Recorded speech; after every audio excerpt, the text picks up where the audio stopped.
এবার সূর্য নিজেই ছদ্মবেশী রুডির গায়ে গুলি করে আর সকলের সামনে রুডির মুখোশ খুলে দেয়। বিস্তারিত জানতে ভিডিওটি সম্পূর্ণ দেখুন। কুন্তলা ও ছদ্মবেশী রুডি দুজনে মিলেই সূর্যের কানে দীপার নামে নানান ধরনের কথা শোনাতে থাকে।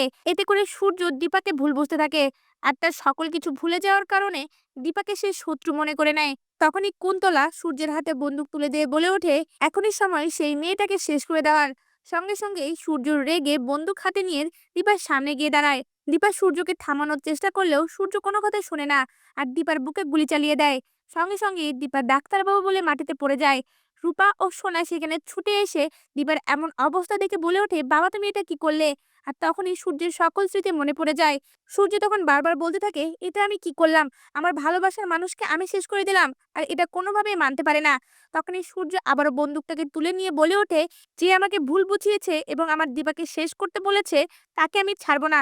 সঙ্গে সঙ্গে কুন্তলা ও ছদ্মবেশী রুডির সামনে গিয়ে দাঁড়ায় সূর্য। ছদ্মবেশী রুডির দিকে বন্দুক তাক করায় রুডি ঘাবড়ে যায় আর সঙ্গে সঙ্গে কুন্তলা সূর্যকে থামানোর চেষ্টা করে। তখনই সূর্য কুন্তলাকে ধাক্কা মেরে সরিয়ে দেয় আর সেই সুযোগটাকে কাজে লাগিয়ে ছদ্মবেশী রুডি পালাতে যাবে। তখনই সূর্য ছদ্মবেশী রুডিকে আটকাতে যায় আর সকলের সামনে রুডির নকল চুলটা খুলে যায়। সেনগুপ্তের বাড়ির সকলেই রুডি বেঁচে আছে এটা দেখে চমকে ওঠে। রুডি নিজে বাঁচার জন্য সঙ্গে সঙ্গে লাবণ্যকে ধরে তাকে মারার চেষ্টা করে আর সূর্য তখন বলে ওঠে, আমার মেয়েকে ছেড়ে দে, নাহলে আমি তোর গায়ে গুলি চালিয়ে দেবো। কিন্তু রুডি লাবণ্যকে ছাড়ে না।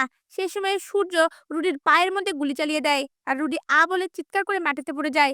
তা ভিউয়ার্স, এমনটাই যদি নতুন পর্বে হয় আপনাদের দেখতে কেমন লাগবে? আপনাদের মতামত আমাদের কমেন্টে জানান। ধন্যবাদ।